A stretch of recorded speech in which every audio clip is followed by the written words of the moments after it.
All right, I'm trying this on YouTube Live for the first time on my phone. Um, I won't get into why I'm not on Instagram right now, but it's an experiment and hopefully it works. Um,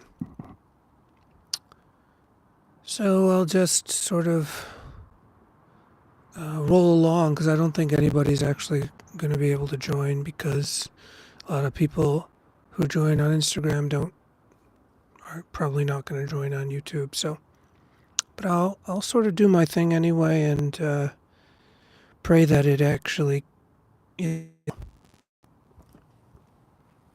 So I wanted to preface this. So the title is Soul Justice: Gifts for Fear and Madness. I'm going to show you a somatic technique. It's definitely not a Western somatic technique, but it isn't from any particular lineage either. It's just what I've learned along the way. And I think we need it. We need it precisely because of the fear mongering propaganda that is happening everywhere, based on you know what. You know what and you know who. And yes, this is absolutely about how fascism hides in supremacy of certain racial and ethnic supremacies and uses the same tactics. And those tactics work because they're based in fear and threat. And because they're based in fear and threat, they trigger people's fragility. So whenever your own fragility is triggered, you have to understand that is when you are a prime puppet for fascism in whatever form it takes. And some people are triggering their own fragility all the time because they know they can use it for their own agendas. So fragility is not necessarily a racial thing, but it has and continues to be weaponized racially. What we have to understand is that whiteness is a state of mind that is rooted in anti-blackness, and that anyone can subscribe to whiteness and join the club. And that gives them a certain privilege. You can even claim that you are not white and be an agent of white supremacy and use words to mean things that you want them to mean rather than what they might actually mean. So language is the weapon of the colonizer because they decide to steal language and turn it into their own in joke, their own dog whistles, to mean different things. For instance, the word woke now means the N-word, the derogatory word against black people. That's what woke means now when many white people say it, including the woke agenda, wokeists, wokeisms, those woke Gen Z. They are actually meaning the N-word. This is also now happening when we talk about the state of Israel, the nation state of Israel, the Zionists, and those fascists who are hiding behind Judaism. It can mean lots of things to lots of other people too, but we have to understand that those with the most money, power, capital, resources, agenda will always have a stronger platform on some level, especially on these platforms, to decide for us what words actually mean. Just like they are now banning language to call it anti-Semitic, they're just deciding that it's anti-Semitic based on their own fear hallucination. This is happening across the board. This is happening with individuals, with groups. They are deciding what words mean for us and then policing us and oppressing us based on what they have decided those words mean. So I'm going to try to give you an exercise now to combat your own fear and fragility response. Knowing that, for many people, they do not have the prerequisite skills to really understand the depths of what I'm going to say and what I'm going to show you. But you have to start somewhere. And I think that the tools that I use and that I'm going to show you, they will help you eventually clear out your perception, decolonize your perception. So it's the gifts that keep on giving that are the most useful practices to do, because you can practice them as a beginner, and you can practice them intermediate, and you can practice them as an advanced person, and they still derive benefits. They still give you benefits. You just practice them differently based on your skill level, based on your experience, and based on your exposure to various indigenous technologies and protocols and wisdom teachings. And you and others can always weaponize something, and that's the risk that I always take when I show things for free on the internet. The risk is always that people will misuse them or use them in a capitalist way on themselves and others and try to join the club of whiteness by using tools that they decide are for the white gaze or for the white body. They're not.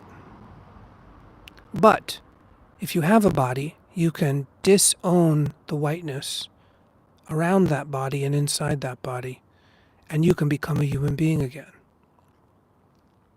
So I'm going to show some exercises, then I'm going to read some poetry. And that'll be it for today. So, I'm going to show you, but you don't have to do it like me. It's just, I need to fit in the screen. So, I'm going to use my own hand, my own wrist, to show you this. And I'm going to explain it as I go. Understand that I wouldn't be explaining it when I was doing it. So it's already slightly different, right? So I'm going to tune in to wherever I feel fear or anxiety in my body, first of all. And that could be a small fear, large fear, anxiety, fear, whatever. It could be about anything, doesn't really matter. The point is, you feel some kind of fear or anxiety in your body about something, about some kind of worrisome threat, some kind of impending doom, some kind of fear or worry about the future or the past. And you notice where that is in your body. For me, I'm noticing it in my solar plexus and my sternum, maybe somewhere in my heart, and in various other places in the body too, the kidneys. But for the sake of this, just kind of see that all as one thing or feel that all as like one feeling. You don't have to subdivide it. You don't have to have a story for it. It's just very basic. So you feel that. Okay, great. So now you know where that is. Then notice if this increases how fragile you would become, right? So you're imagining, oh, right, if this gets worse, I'll become very fragile. I won't be able to make choices. I won't be able to see things clearly. I won't be able to make rational or safe decisions in any way. I will just be at the mercy of this fear or panic or anxiety. You can imagine that without going into it. Just know, oh, right, if this increased by double or triple, I would be very fragile. I would act in a fragile way, and that fragility would cause harm to myself and others because I would make bad choices under the influence of that intensity of that phenomenon, right? So you see your limit. You kind of just notice, right, I have a limit. If this gets really bad, I'm going to become an agent of empire. I'm just going to do bad things because that's the way biology works sometimes. Okay, so that's the prerequisite. Now comes the exercise. You can take a body part, wherever you're at, and start slowly. You're going to start moving around to notice what feels good.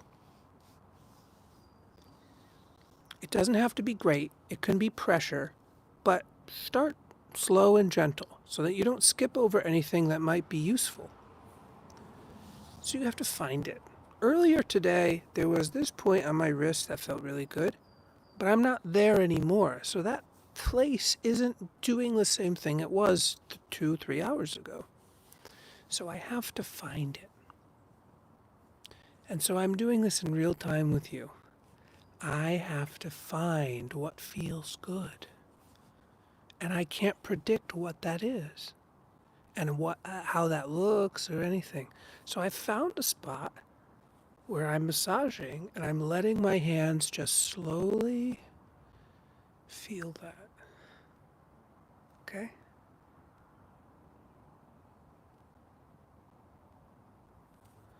So I'm going to do this for a little bit of time. I'm going to indulge in the enjoyment of finding the right spot, the right pressure, the right texture, the right movement, right? There's all these little ways that we can find pleasure, and we don't know what that is yet. So I'm still moving around, right? And when the breathing changes, I let that happen. If confusion happens, I let that happen too. But I'm primarily trying to provide some kind of relief, some kind of pleasurable feeling that is about paying attention and using just this part of my body because that's what's on camera. And I think it's useful to just know that you can do it right now wherever you're at. You know, you have access to this probably, so you could just find it. You don't have to go do anything big and drastic. Here's where the second big part of the exercise comes in. You're going to keep doing this. You're going to keep doing this, feeling good, searching for feeling good.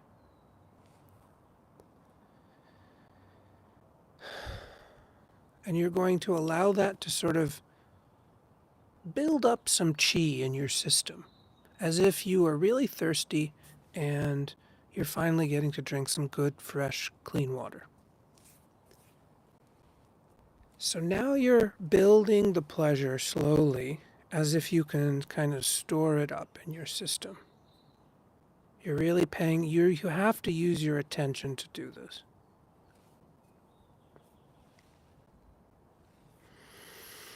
And if the place doesn't feel good anymore, you have to move around. You have to do something else. So you keep finding the place that feels good. And you build up the charge. And then the third part of the exercise is you intend strongly that the thing that you're now doing, the pleasure that you're now feeling, is for others. Okay? This is how I do it. You can find your own way to do it, but I will sort of show you what that's like. I'm not stopping the feeling good process that I'm doing on my hands. I'm not stopping it to pray. I'm continuing it as I pray. And I imagine that there is a chorus of allies behind me, a Greek chorus kind of vibe. I don't need to know who they are. They're just imaginary helpers, and they are praying on my behalf. And they are saying things like, may all beings who can't feel this way now. May all beings feel pleasure who cannot or will not or are not able to feel pleasure right now. And they are doing that strongly in an interesting and poetic way behind me so that I can continue just feeling the energy and feeling the good feeling, knowing that now there's this secondary intention moving the energy outward on my behalf for the behalf of others. It's very important because we're not going into selfishness. We have to eradicate selfishness through a process of also getting our own needs met. So, to reiterate, I'm finding a place in my body that feels good. I'm using my senses and my attention to keep moving around to what feels good. I'm changing texture, I'm changing pressure, just so I can feel different things that feel good. I have a Greek chorus behind me praying that this is for those people that cannot feel good right now. And this doesn't mean only in the present moment. This could mean in the future or the past, but don't get too conceptual about it.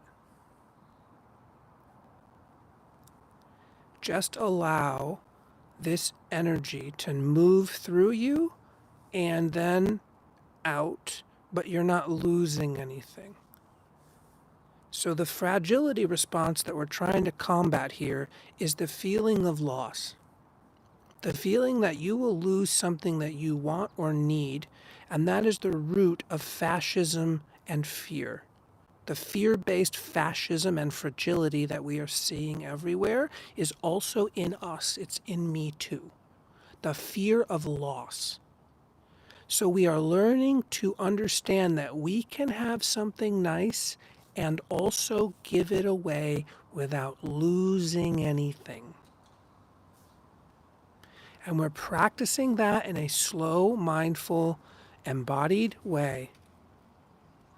In a small ritual action, that's a very important term, a ritual action that you can do when you start to feel overwhelmed, stressed out, threatened, anxious, etc.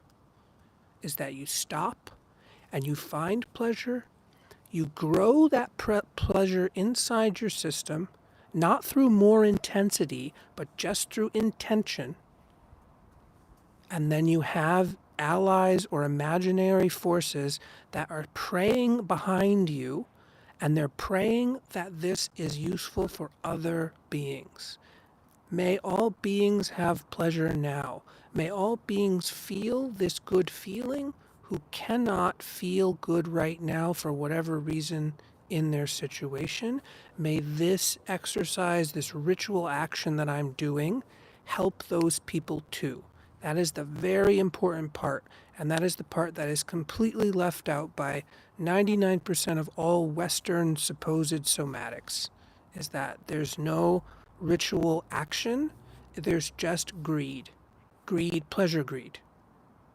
And we have to both have our ability to feel pleasure at any time, and you let that pleasure not be a success for narcissism. Okay, we have to understand that. We have to understand that we are hardwired in some cases culturally to be selfish little narcissists who want to hoard everything. And what we have to learn is the opposite of hoarding, which is the opposite of fascism. Whenever you feel like you're ready to stop, just take a moment, gather yourself together,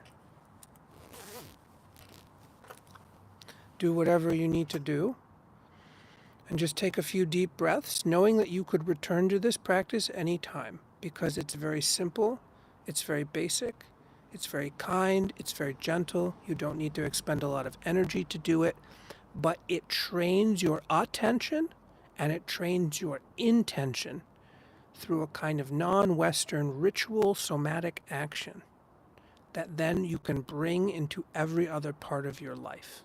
I don't have a name for this practice because it doesn't really need a name. It's more about the principles and the context and the intentions of how we do the method. Okay? The view is much more important than the method. Okay? So, rewatch this video again, take notes if you need to, have a recap, but understand that that is so basic, and yet nobody's talking about it. Okay? Because it's not actually just for you. It's not self-regulation. Do you understand? It's not self-regulation. It's something way beyond this idea of soothing. It's way beyond just that. Of course it involves or includes soothing. Of course it does. Because anything that is done in such a manner will provide some kind of soothing benefit. But it does not stop there, and it is not focused there. It is a sequence or a series or a constellation of ritual actions that combined produce a concentrated effect that then trains the nervous system towards a different orientation, a different worldview, a different relational ontology. Okay?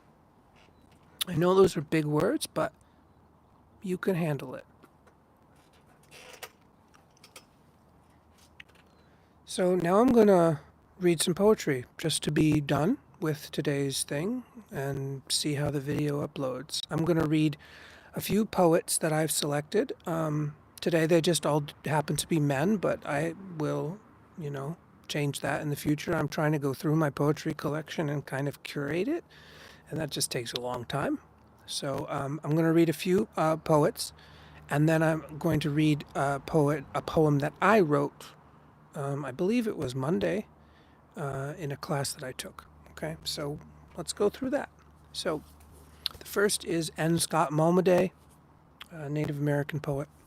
And I'm going to read just a small excerpt, which isn't a full poem, but it's a little essay in the introduction that he wrote. Okay. He says, in the middle of this whole introduction, he says, words are names. To write a poem is to practice a naming ceremony. These figures moving in my rhyme, who are they? Death and death's dog, time. And to confer a name is to confer being. We perceive existence by means of words and names. To this or that vague potential thing I will give a name, and it will exist thereafter, and its existence will be clearly perceived. The name enables me to see it. I can call it by its name, and I can see it for what it is. The poet says, "Here, let me show you something." That is, let me help you to see something as you have not seen it before. Good introduction to what language can do when we do it the right way. The next poem I will read is from John Trudell, another Native American poet. Where's this poem? It's called Endure. The people cry out, tears of anger, tears of sorrow flowing, giving birth to resistance, young ones to remember struggle. For the people cry out, tears of happiness, tears of joy, washing the pain, cleaning the spirit, giving strength. The generations, remembering the past to rebuild the future, for weeping is another way of laughing, and resisting and outlasting the enemy. I'll read that last part again because I messed up. The generations, remembering the past to rebuild the future, for weeping is another way of laughing and resisting and outlasting the enemy.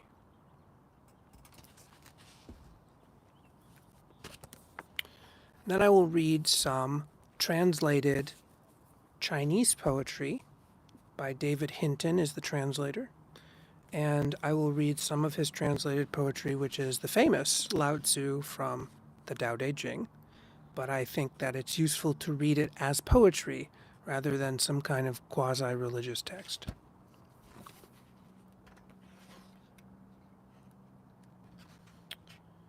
I'll read a few of these just because it's good to read them. A few of them. A few of these. Those who know don't talk, and those who talk don't know. Block the senses and close the mind. Blunt edges, loosen tangles, soften glare, mingle dust. This is called dark enigma union. It can't be embraced, and it can't be ignored, can't be enhanced, and can't be harmed, can't be treasured, and can't be despised, for it's the treasure of all beneath heaven.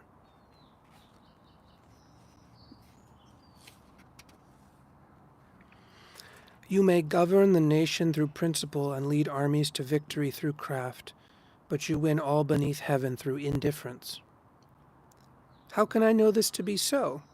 Through this. The more prohibitions rule all beneath heaven, the deeper poverty grows among the people. The more shrewd leaders there are, the faster dark confusion fills the nation. The more cleverness people learn, the faster strange things happen. The faster laws and decrees are issued, the more bandits and thieves appear. Therefore a sage says, I do nothing, and the people transform themselves. I cherish tranquility, and the people rectify themselves. I cultivate indifference, and the people enrich themselves.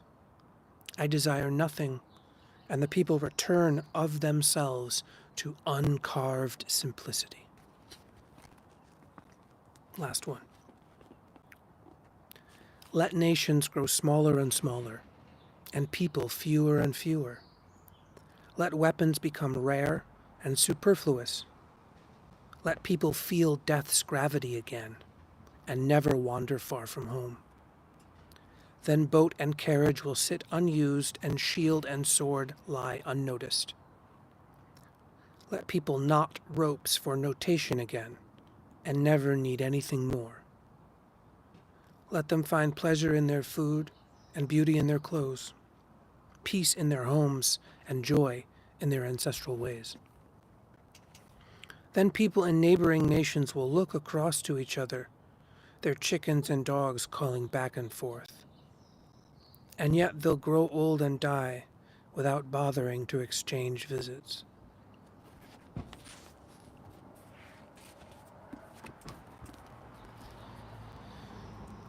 And for the last thing, I'll read the poem that I wrote yesterday, a work in progress. It's called Ars Poetica 2024. Ars Poetica is a poetic form. It's essentially a poem about poetry, or a writing, about why the writer writes, why the poet makes poetry.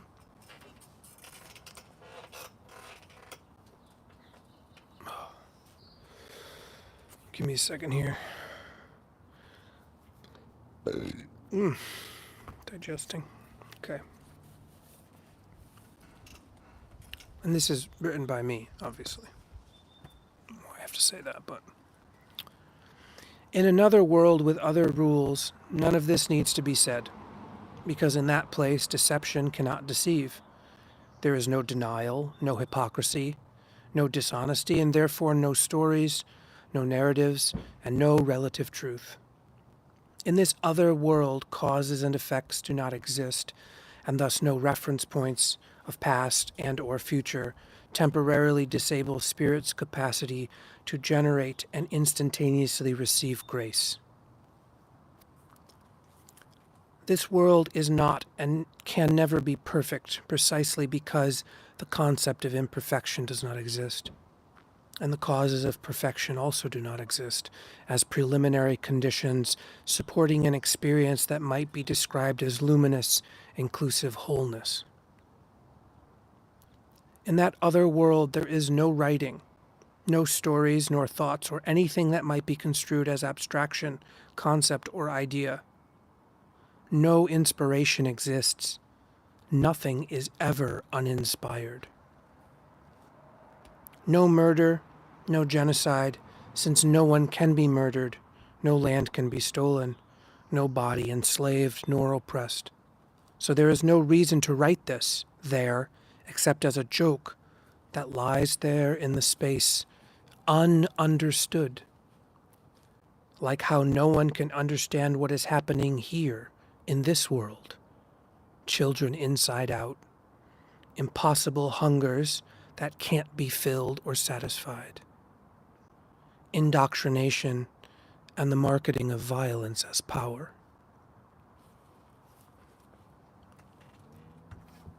The end. Hopefully this is beneficial. I'll leave it at that for today. Blessings.